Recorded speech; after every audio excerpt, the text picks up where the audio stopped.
Assalamualaikum warahmatullahi wabarakatuh. Tema kali ini kita angkat dari kehidupan dunia yang tak luput dari kesalahan dan gembirapan dunia, sehingga kita lupa akan kehadiran Allah yang senantiasa harus kita agungkan, yang senantiasa harus kita ikuti semua perintahnya dan meninggalkan semua larangannya.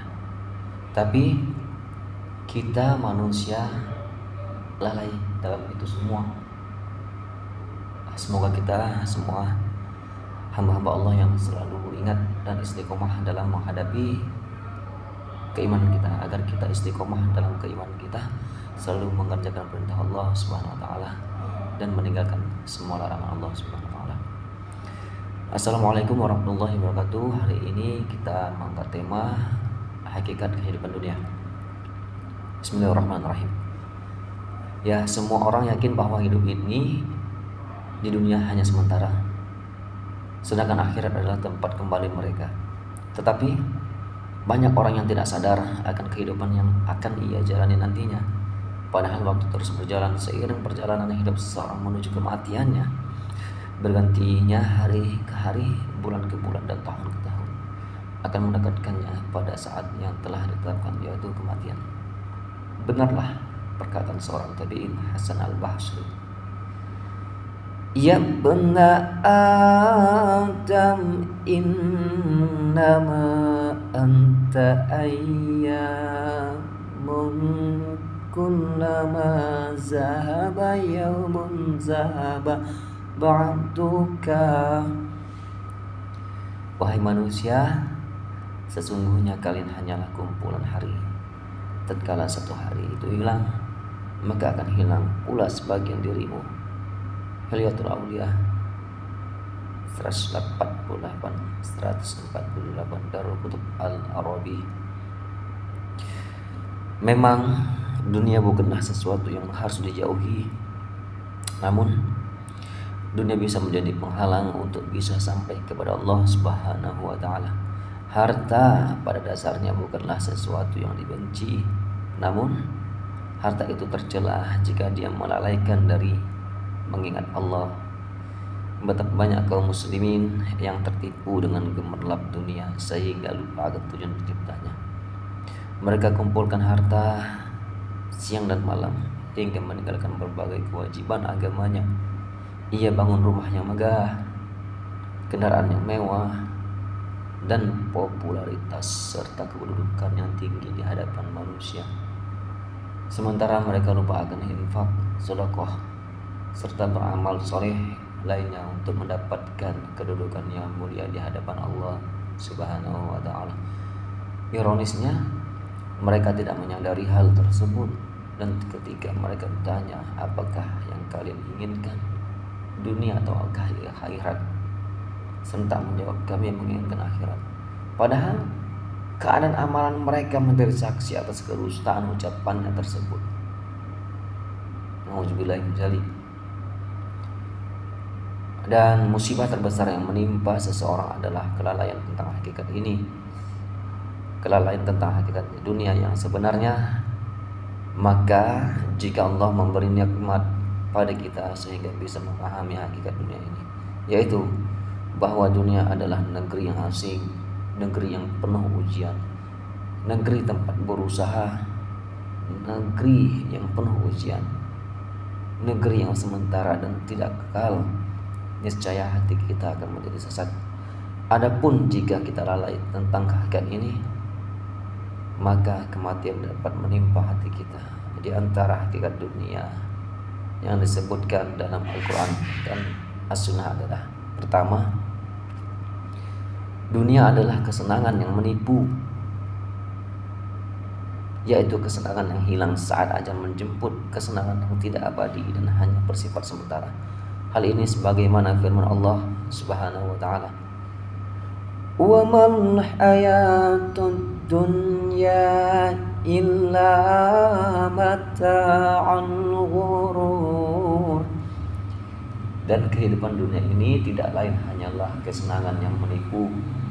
Quran Surat Al-Hadid ayat 20. Imam Ibnu Katsir berkata, dunia adalah kesenangan yang fana dan menipu.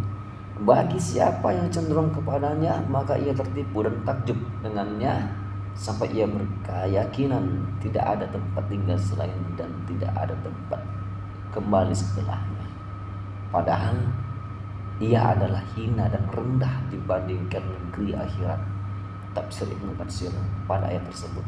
Bahkan Rasulullah Sallallahu Alaihi Wasallam bersabda dalam hadisnya, Inna dunya mal'unatun mal'unum ma fiha inna dzikrullahi wa ma walahu alimun aw muta'alam. Dunia itu terlaknat dan segala yang terkandung di dalamnya pun terlaknat, kecuali orang yang berzikir kepada Allah Subhanahu wa taala, yang melakukan ketaatan kepadanya, seorang alim atau penuntut ilmu syar'i. Hadis riwayat Tirmizi, Ibnu Majah.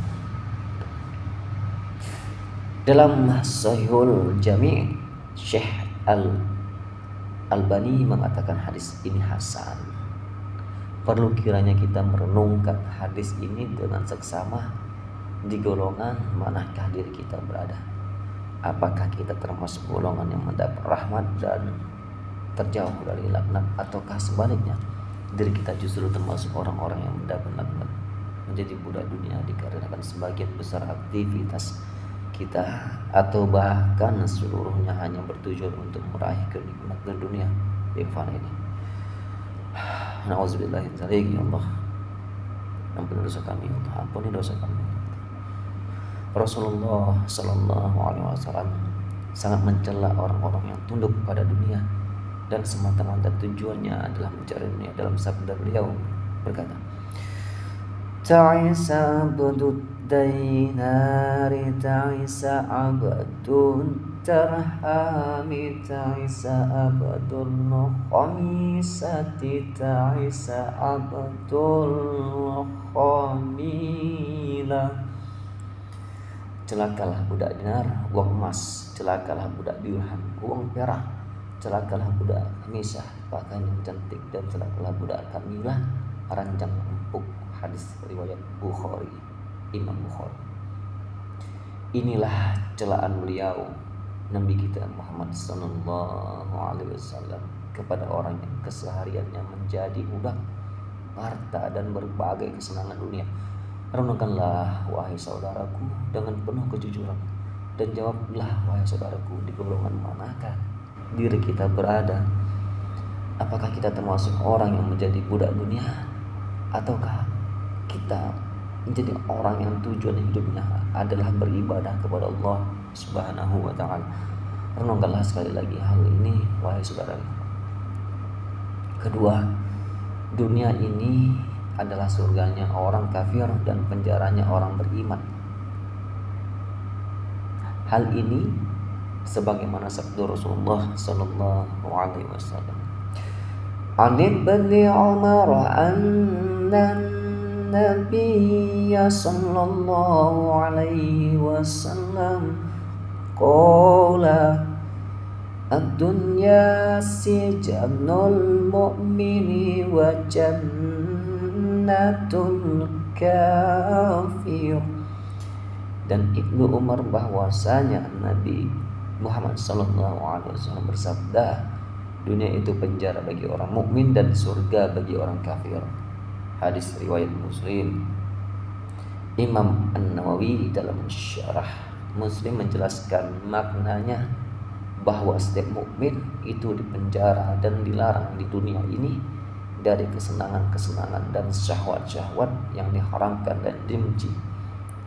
Dia dibebani untuk melakukan ketaatan-ketaatan yang terasa berat. Jika dia meninggal, dia akan beristirahat dari hal ini, dan dia akan berbalik kepada apa yang dijanjikan oleh Allah Subhanahu wa taala berupa kenikmatan abadi dan kelapangan yang bersih dari cacat. Sedangkan orang kafir, dia hanya akan mendapat dari kesenangan dunia yang dia peroleh, yang jumlahnya sedikit dan bercampur dengan kesusahan dan penderitaan.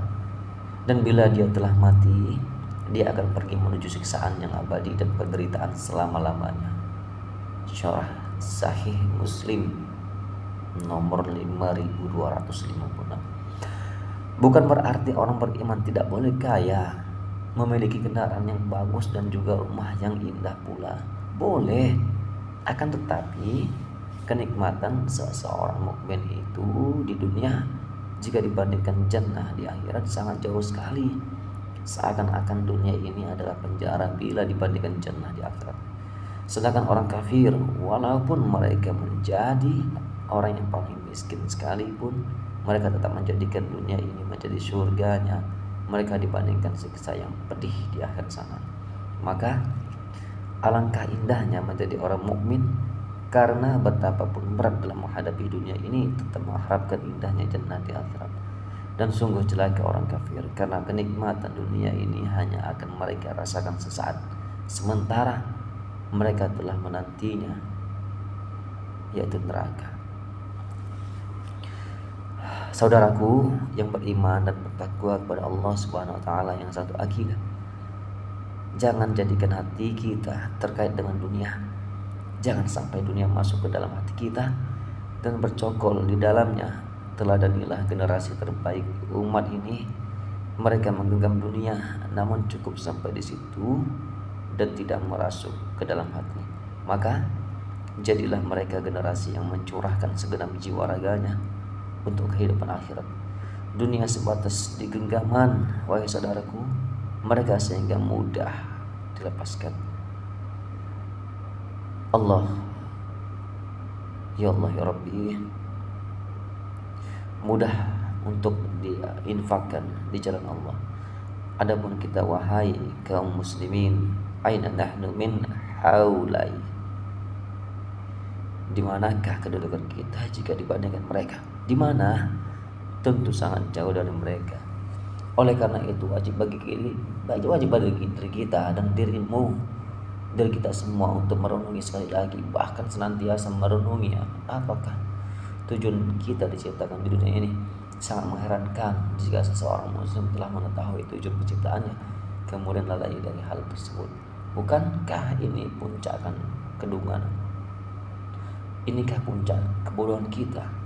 Sekali lagi, mari kita senantiasa mengaitkan amalan kita dengan akhirat. Jika ada seseorang yang mempelajari ilmu dunia, maka niatkanlah untuk akhirat. Niatkanlah bahwa dirimu dengan ilmu tersebut akan membantu kebangkitan kaum muslimin. Jika ada seorang pengajar, dosen atau semisalnya, maka niatkanlah aktivitas mengajar Anda untuk akhirat dan kebaikan kebangkitan kaum muslimin. Demikian juga seluruh profesi, maka niatkanlah untuk akhirat. Namun apabila niat Anda justru sebaliknya, Anda belajar mengajarkan ilmu dunia, berbisnis dan melakukan aktivitas dunia lainnya hanya sekedar untuk mendapatkan dunia, maka Anda telah merugi. Kita akan merugi karena telah melewatkan keuntungan yang amat banyak. Dan janganlah Anda mencela